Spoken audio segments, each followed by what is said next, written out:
The Mandalorian might be about to undo its own story. And if that's true, this movie isn't just risky for Star Wars, it's risky for blockbuster storytelling as a whole. Because The Mandalorian was never supposed to become an Avengers-style mega event. It was a simple story. A lone bounty hunter learns to love a child. That's it. Small scale, personal, character driven.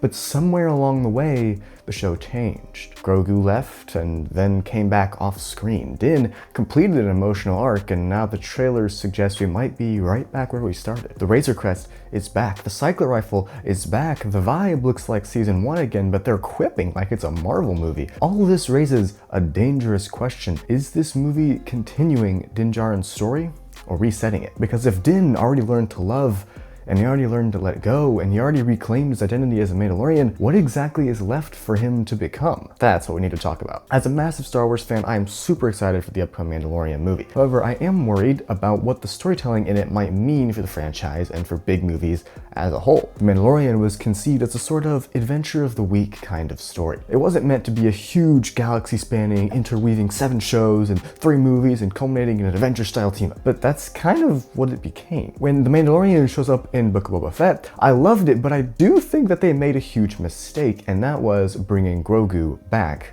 in that show. Now we live in a world where big incidents happen in between seasons, and we have a movie coming out that reflects that. I'm worried that the show is resetting the Mandalorian story arc all the way back to season 1 Mando. And don't get me wrong, I love the Mando from season 1, but the character has grown since then, and we should be able to see that. In season 1, Mando learns how to love. In season 2, he learns how to let go. In season 3, he learns about his people and connects to his origins. This movie undoes all of that. The biggest proof? It's in the pudding, and by pudding, I mean Mando's equipment. We can see in the trailers that Mando has his ship, the Razor Crest, back, despite it being destroyed in season 2. The same goes for his cycler rifle. This does 2 things. 1, it means we won't get to see much of Mando's N1 Naboo starfighter, arguably the fastest and one of the coolest ships in the galaxy. And 2, it makes it feel more like seasons 1 and 2. I don't have a problem with the vibe returning to more of an early show style. I loved that part of the show. But I am worried that we may be returning to the character conflicts of those seasons as well. Mando isn't the same person anymore, which means he's not going to go through the same conflicts. The Mandalorian movie can succeed in its storytelling if it focuses on Mando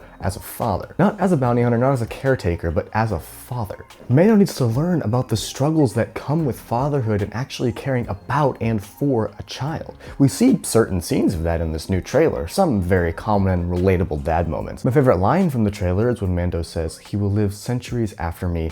I won't always be there to protect him." It's meaningful, and it shows Mando is actually thinking in this movie. It gives some hope about the characters, but he's not the only main character. I wonder if Grogu will see any character development in this movie. So far, he has learned to see Mando as his dad, but that's about it. We've seen him struggle with the decision of whether to return to Mando or to train as a Jedi, and he chose Mando.